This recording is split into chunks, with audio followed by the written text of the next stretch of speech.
Sebelum ceritanya dimulai, Mimin akan mengatakan jika durasinya memang kurang panjang. Ini karena komiknya minggu ini cuma update satu chapter saja. Ini pun komiknya maju beberapa hari. Oke, tak usah berlama-lama lagi. Kita langsung masuk saja ke ceritanya. Sedikit mengulang dari part kemarin. Anak naga mengatakan jika dia belum pernah bertemu dengan ayahnya. Namun dia tahu jika ayahnya adalah seorang goblin. Sontak saja pernyataan dari anak naga itu membuat semua naga di sana sangat terkejut. Salah satu naga marah dan menginjak anak naga itu. Dia marah karena anak naga itu adalah keturunan dari goblin. Menurutnya itu sangat mempermalukan dari klan naga. Kemudian dia meminta Dragon King untuk segera menghabisinya dan memakannya sekarang juga. Namun Dragon King terdiam sejenak. Kemudian dia meminta naga itu untuk menunggu. Dalam hati Dragon King, anak ini terhitung sebagai cucu dari Dragon King terdahulu. Tapi karena kakek dan ibunya sudah mati, sekarang penerus garis keturunan Kristal Dragon hanya dia. Tapi dia memiliki darah goblin. Kalau dia mau hidup, maka dia harus melalui ujian dariku. Setelah itu, Dragon King mengatakan jika anak naga itu mau menyelamatkan ibunya, maka dia harus hidup terlebih dahulu. Syaratnya, dia harus mengalahkan naga yang sekarang berdiri di sampingnya. Naga coklat yang diberikan kesempatan untuk menghabisi si anak naga itu sangat berterima kasih karena Dragon King telah memberikan kesempatan untuknya memakan makanan yang seenak itu. Naga coklat pun langsung melihat ke arah anak naga dan tanpa menunggu lama, naga itu langsung membuka mulutnya lebar-lebar untuk menggigitnya. Anak naga pun tiba-tiba masuk ke mulut naga coklat yang sedang membuka mulutnya itu. Tentu saja itu membuat semua naga di sana keheranan dengan apa yang dilakukan oleh naga itu. Tak lama kemudian, naga coklat pun merasakan sesuatu dan langsung menjemburkan api dari mulutnya. Naga coklat merasa sangat kesakitan. Dia merasakan perutnya saat ini digigit oleh anak naga yang saat ini berada di dalam perutnya. Dia pun terus berteriak meminta tolong. Namun naga lain pun tidak bisa melakukan apapun untuk menyelamatkan dia. Naga bercodet mengatakan jika ini adalah keputusan dari sang Dragon King. Jadi si naga coklat harus berjuang menggunakan kemampuannya sendiri. Jadi mereka tidak bisa membantunya. Kemudian dari perut naga coklat, anak naga pun keluar yang menyebabkan tubuh naga coklat hancur dan membuatnya tewas seketika. Anak naga senang, dia terbang memutari tempat itu. Dia senang karena dia berhasil mengalahkan naga coklat. Jadi dengan ini, dia bisa menyelamatkan ibunya. Setelah anak naga turun, Dragon King mengatakan jika mulai saat ini, anak naga resmi menjadi anggota Dragonis dan namanya akan menjadi Nidok. Nidok pun menyukainya. Kemudian dia bertanya bagaimana cara Dragon King akan menghidupkan ibunya kembali. Dragon King menyuruh Nidok untuk mengambil kepala ibunya untuk menemukan pohon dunia. Dragon King menjelaskan jika kepala itu akan dicangkokkan ke akar pohon dunia untuk menciptakan naga kayu. Dan hanya itulah satu-satunya cara untuk menghidupkan kembali Vibas. Panel berpindah ke gua goblin. Saat ini, Lintian sedang melakukan simulasi kehidupan.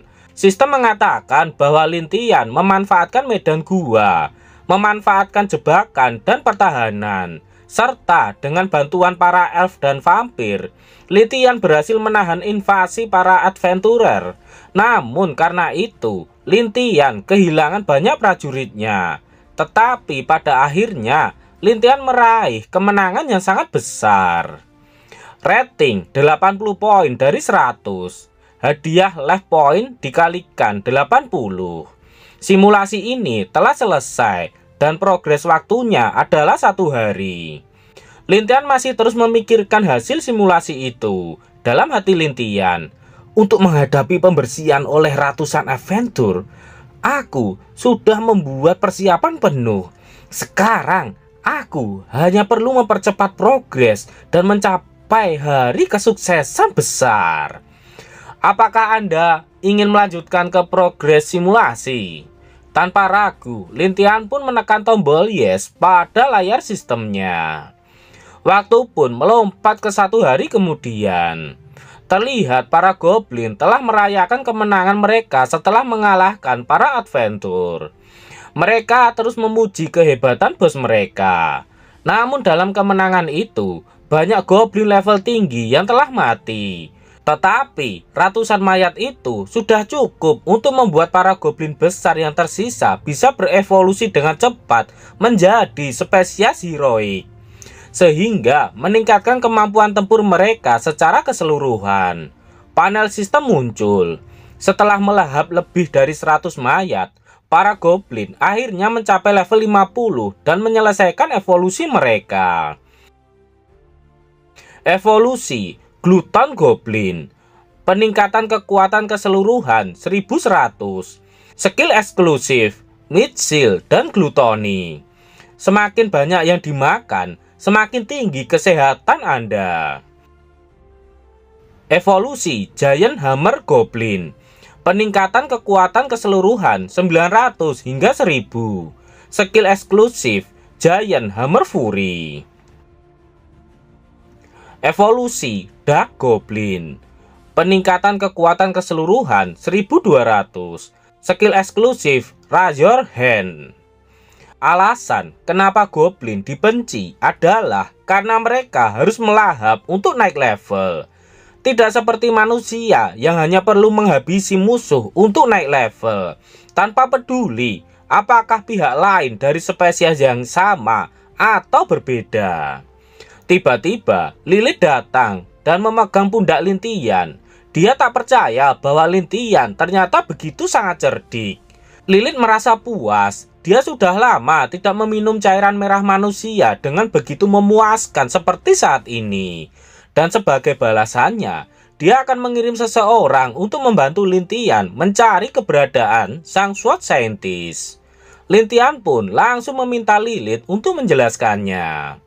Lilith pun menjelaskan jika kabarnya setelah dia mendengar bahwa ratusan adventur telah mati, dia meninggalkan kota Brick dengan menunggangi kuda pemakan daging.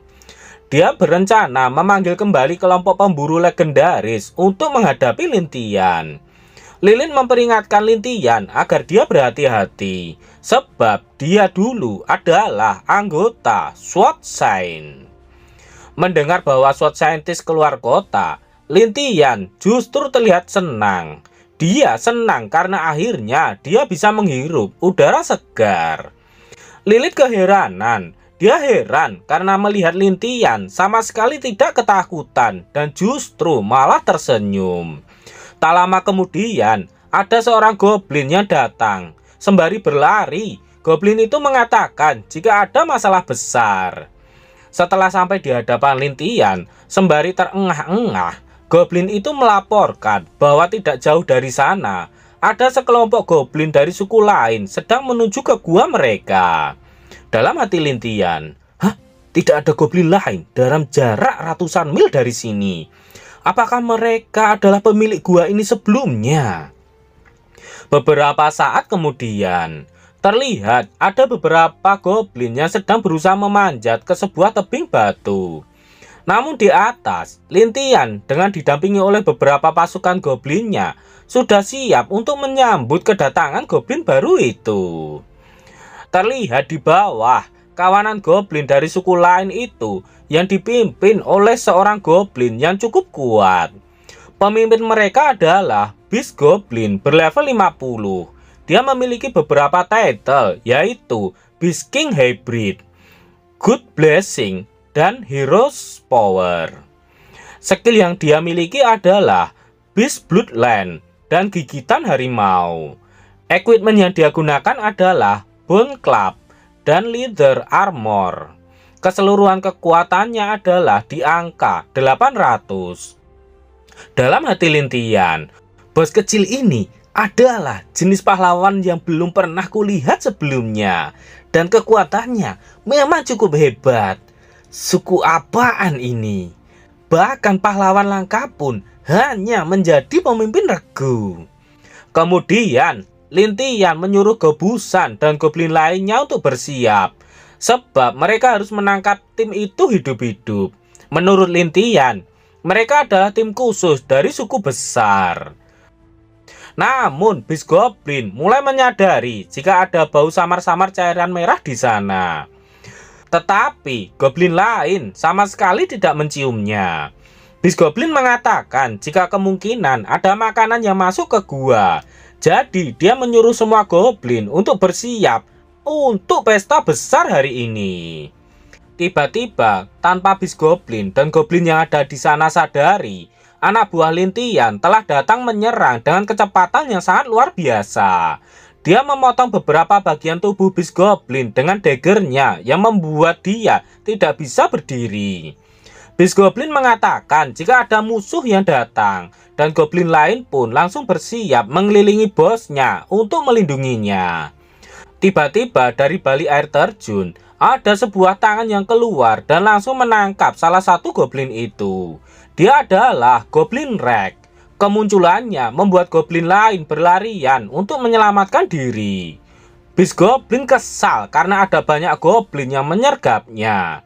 Tiba-tiba dari dalam tanah muncul duri-duri yang berhasil menghabisi semua goblin yang ada di sana. Namun ada satu yang berhasil selamat. Dia mencoba berlari kembali dan akan melaporkan kepada bosnya bahwa sarang mereka telah direbut oleh suku lain. Namun dari atas sebuah crossbow ditembakkan ke arah goblin itu. Apakah itu akan berhasil mengenainya? Nantikan kelanjutannya seminggu lagi ya, kalau komiknya udah update.